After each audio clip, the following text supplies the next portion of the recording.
안녕하세요. 뉴스와 사람들입니다. 한동훈 인사청문회에 증인으로 출석한 이문정 검사는 이렇게 발언했지요. 이문정 증인께서는 오늘 공무상 비밀누설 혐의로 공수처로 입찰이 됐던 데 사건이 위로 말씀을 드립니다. 많은 시민들이 응원하고 있으니까요. 힘내시고요. 그리고 5년간을 꼭 잘 버텨주십시오.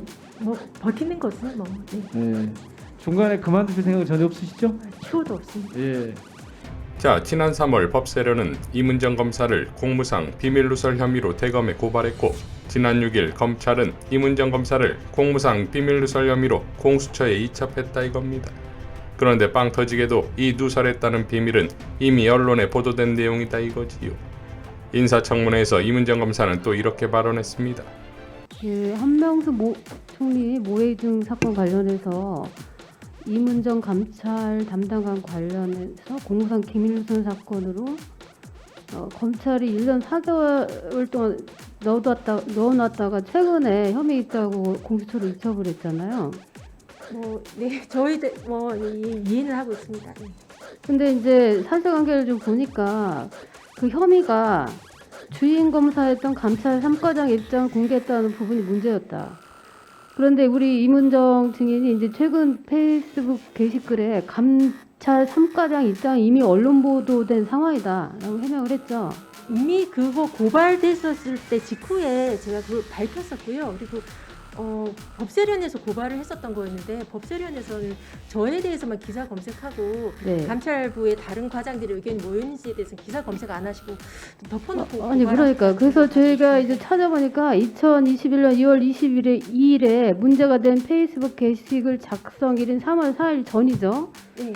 이런 언론 보도가 이미 있었더라고요. 서울중앙지검 인권감독관실은 무혐의 결론으로 대검에 보고했다. 당시 보고를 받은 대검의 허장수 감찰 3과장 역시 무혐의 의견을 제시했다.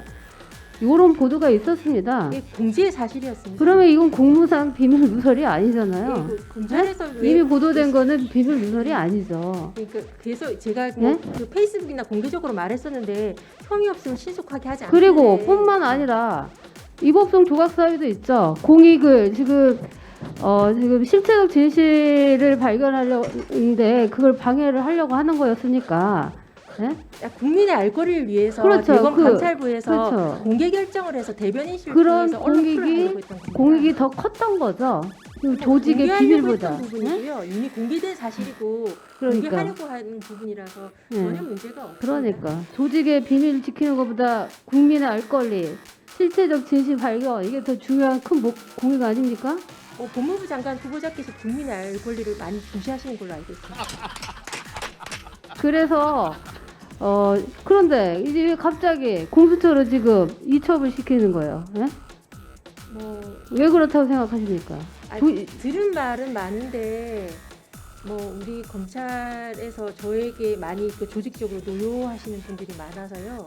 저에 대해서 조사를 하지 않고 제가 뻔히 조사를 한다면 제가 이미 언론 보도된 내용을 갖다 드리면 되는데 이렇게 조금 할 수 있나라고 약간 황당한데 우리 검찰에서 지금 법안 등등 문제로 저한테 많이 노여운 건 알고 있어서 인간적으로 이해하고 있습니다. 이제 인간적으로 하지만 법리적으로는 무혐의 내지는 무죄가 되겠습니다. 그리고 검언 유착 사건에서도 이렇게 유사한 방식으로 이제 감찰을 방해를 했는데 감찰 담당 검사로서 한동훈 후보자가 당시 감찰 방해에 영향을 행사해야 했다고 판단합니까? 검언 유착 부분요? 예. 그거야 그게 인지상정이고 통화 내역이나 이런 것들에 대한 횟수나 이런 걸 보면 안 했을 거라고 생각하는 것 자체가 합리적이지 못하다고 생각은 합니다만 네. 이건 여하튼 제가 그냥 객관적으로 신문 보도를 보고 난 그 합리적인 추론입니다. 휴대폰 포렌식 계속 거부하고 있잖아요. 한동훈 후보자가 비밀번호 안 알려주고.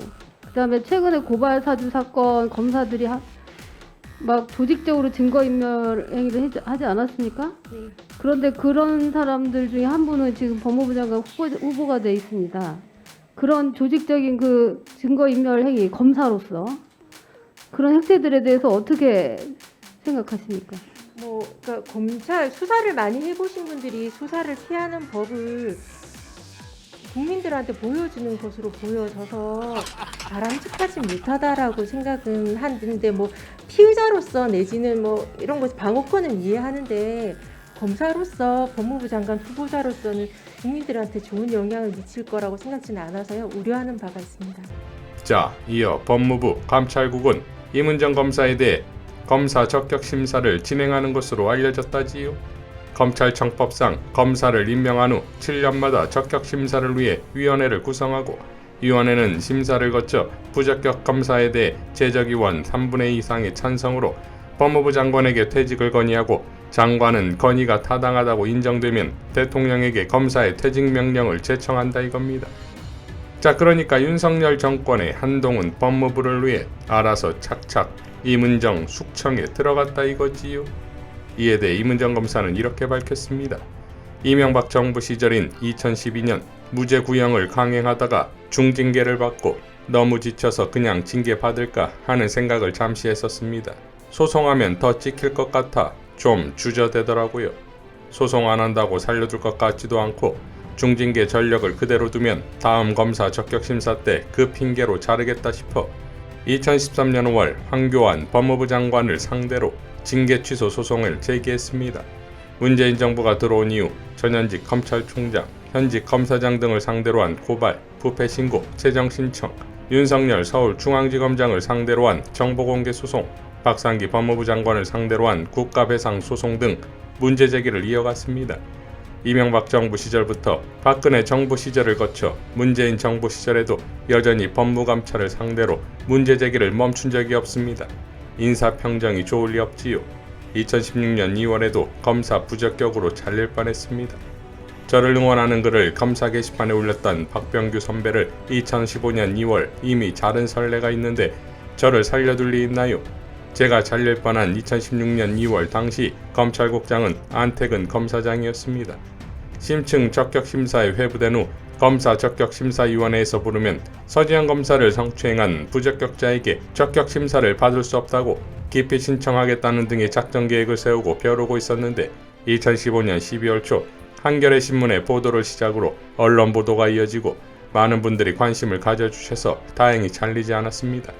이명박 정부 시절 내부 고발자의 고단한 삶을 작심하고 결행한 후 박근혜 정부, 문재인 정부를 견뎠고 윤석열 정부도 마저 잘 견딜 각오입니다.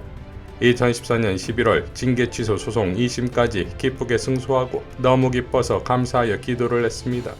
주님께서 주신 십자가 잘 감당한 것 같아요. 조금 더 큰 십자가를 주셔도 잘 감당하겠습니다. 감사 기도를 하다가 아차차 했지요. 하느님이 기쁘게 들으셨다는 걸 느꼈거든요. 2015년 11월 법무부 동료로부터 이번 적격심사에서 자르기로 했다는 귀뜸을 받고 그 기도가 떠올랐습니다. 급하게 다시 기도했지요. 징계 취소 소송 1심, 2심 이겼다는 거지 아직 3심 재판 중입니다. 행정소송 끝나지도 않았는데 적격심사 퇴직명령 취소 소송을 또 제기해야 하는 건 너무하지 않습니까? 징계 취소 소송이 끝나고 나면 그때 군소리 안 할 테니 하나님 이번만 살려주세요. 심층 적격심사 회부되었다가 살아나고 보니 안심하면서도 살짝 무서웠습니다. 다음에 더 큰 십자가 주실 텐데 싶어서 오늘 많은 언론사의 취재 연락으로 핸드폰이 계속 울렸습니다. 걱정해 주시고 위로와 응원의 말씀을 전하는 문자도 많고요. 전현직 총장, 검사장 등을 고발하면서 좋은 평가를 받을 수는 없지요. 2015년 11월 잘릴 거라는 동료의 기뜸을 받고 신분 보장의 진술을 보여주겠다고 결의를 다졌습니다. 검사의 신분 보장, 그 진술을 보여줄 각오를 계속 다져왔습니다. 언론 보도로 놀라시고 걱정하시는 분들이 많은데 저는 예상했던 바라 담담하게 보도 접했습니다. 적격심사로 잘렸을 경우를 대비한 소송 준비는 2015년부터 계속하고 있습니다. 잘 준비하도록 하겠습니다. PS 박병규 선배의 퇴직명령 취소소송 판결문 사진도 동봉합니다. 박병규 선배가 잘리는 것을 보고 다음은 제 차례다 싶어 2015년 2월 창원지검에서 의정부로 전출할 때 검사들에게 미리 말했지요. 나 자르면 터미네이터 찍겠다고. I'll be back.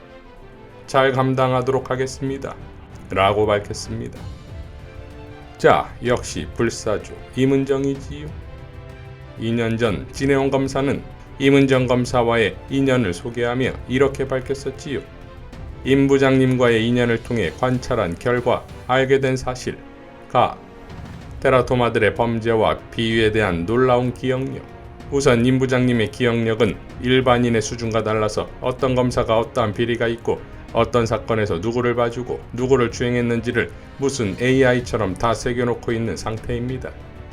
그 사실을 저만 늦게 알았고 다른 분들은 이미 알고 있어서 촛불혁명 직후 테라토마들이 제일 두려워한 것이 임 부장님이 검찰과장으로 임명되는 것이었습니다. 그래서 그걸 방해하기 위해 과격하다, 어쩐다 저쩐다 등의 태도로 문제 삼아 험담하는데 최근에는 그러한 태도 트집이 장관님께도 집중되는 것을 보면 뒷담화는 두려움과 질투의 표현이라는 연구 결과가 맞다는 생각이 굳어집니다. 나 한결같은 정의감. 감찰사항 알려달라고 해놓고도 진실을 알려주니 덮기 위해 급급했던 초라한 출세쟁이와 달리 임 부장님의 정의감은 항상 균형 감각이 있고 그 방향이 일관되게 검찰이 헌법과 형사소송법 그리고 인권 간에 부합한 기능으로 기능하도록 하기 위한 것임을 거듭 확인하게 됩니다. 임 부장님에 대한 동량학적 평가. 임 부장님은 실제로 본성이 큰 불이지만 천을귀인격이 있어 자기는 고생하더라도 공익에 기여하면서 성장하는 기운을 타고난 것으로 분석되고 관상은 김홍도의 송하맹호도에 등장하는 여유 있는 호랑이와 같이 측은지심과 시비지심을 구비한 맹호라고 할 수 있습니다. 라고 밝혔습니다.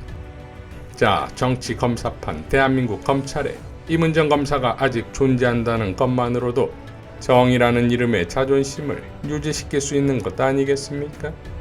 임은정 검사야말로 진짜 대우였습니다.